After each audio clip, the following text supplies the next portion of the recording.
દાહોદ શહેરમાં 2 દિવસ અગાઉ એક મહિલાને પોતાની વાતોમાં ભેરવી હિપ્નોટાઇઝ કર્યા બાદ સોના ચાંદીના દાગીના સેરવનાર મહારાષ્ટ્ર માલેગાંવના બંટી અને બબલીને દાહોદ પોલીસે ગણતરીના કલાકોમાં ઝડપીને જેલ ભેગા કર્યા છે અને હવે તેમની ઘનિષ્ઠ પૂછપરછ હાથ ધરવામાં આવી રહી છે। શું છે સમગ્ર મામલો જોઈશું આ રિપોર્ટ। આ તસવીરમાં દેખાઈ રહેલી મહિલાના ચહેરા પરથી એવું લાગતું હશે કે કદાચ કોઈ માસૂમ મહિલા હશે, પરંતુ તમારી આ એક બહુ મોટી ભૂલ છે। આ એક શાતીર મહિલા છે જેનું નામ છે સલમા ઇકબાલ કમરુદ્દીન શેખ। આ મૂળ રહેવાસી મહારાષ્ટ્ર માલેગાંવની છે અને તેની સાથે તેનો તસવીરમાં દેખાઈ રહેલો તેનો સાથીદાર તેનો બોયફ્રેન્ડ છે, જેની સાથે આ થોડાક દિવસથી લિવ ઇન રિલેશનશિપમાં રહી રહી હતી, જેનું નામ છે વસીમ ગુલામ શેખ। આ મૂળ રહેવાસી આ પણ માલેગામનો છે અને હાલ મહેમદાબાદ ખાતે રહી રહ્યો છે। આ લિવ ઇન રિલેશનશિપમાં રહેતા આ બંટી અને બબલીએ દાહોદની એક મહિલાને વાતોમાં ભેરવી હિપ્નોટાઇઝ કર્યા બાદ તેને પહેરેલા સોના ચાંદીના દાગીના ઉતારી અને ફરાર થઈ ગયા હતા।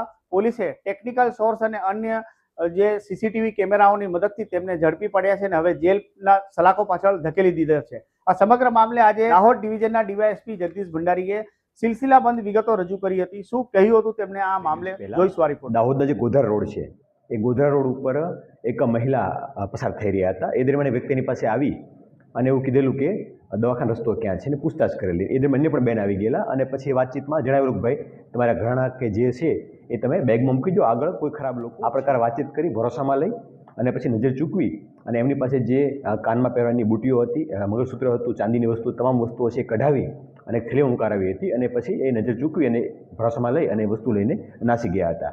આ બાબતે દાહોદ એ ડિવિઝન પોલીસને જાણ મળતા દાહોદ પોલીસ સ્ટેશનના પીઆઈ એમ કામળી અને એમની ટીમ દ્વારા અલગ અલગ ટીમો બનાવી હતી, ટેકનિકલ સર્વેલન્સ અને બાતમીઓ એક્ટિવ કર્યા હતા અને સમગ્ર બાબતે ટેકનોલોજી ઉપયોગ કરી એનાલિસિસ કરતા આ બંને વ્યક્તિઓ છે જે લઈ જનાર એક વ્યક્તિ ભાઈ અને એક લેડીઝ એ બંનેને પકડી પાડવામાં સફળતા મળી છે અને જે મુદ્દામાલ ગયો હતો એ લગભગ 100% મુદ્દામાલ રિકવર પણ થઈ ગયો છે। આ બંને લોકોને કોર્ટમાં પ્રોડક્શન કરતા તેઓના 2 દિવસના રિમાન્ડ પણ મળ્યા છે। દાહોદ પોલીસના હાથે ઝડપાયેલી આ સલમા ઇકબાલ શેખ તેના પતિ ઇકબાલ શેખ સાથે વર્ષોથી આ જ પ્રકારના ગુનાહિત ઇતિહાસ ધરાવનારી છે, આ જ પ્રકારના ગુનાઓને અંજામ આપ્યા છે। આ મહિલાએ તેમના સાથીદારો સાથે મળીને ગુજરાતના અલગ અલગ શહેરો જેવા કે પોરબંદર, રાજકોટ, ભાવનગર, અમદાવાદ, ગાંધીનગર, અમરેલી આવા 8 જેટલા જિલ્લાઓમાં આવા જ પ્રકારની મોડસ ઓપરેન્ડીથી આવા જ પ્રકારના ક્રાઇમ કર્યા છે। લોકોને છેતરી તેમના કિંમતી ઘરેણા, સોના ચાંદીના દાગીના, રૂપિયા ખંખેરીને ભાગી જતા હતા।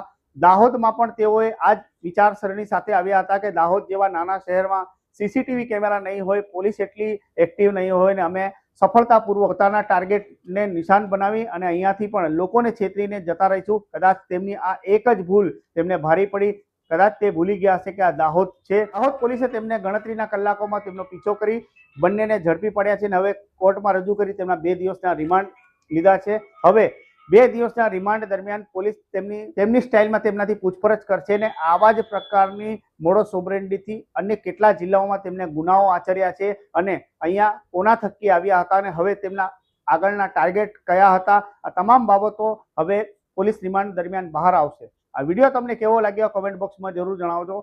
ચેનલ પર નવા હો તો સબસ્ક્રાઇબ કરવાનું ના ભૂલતા। ધન્યવાદ।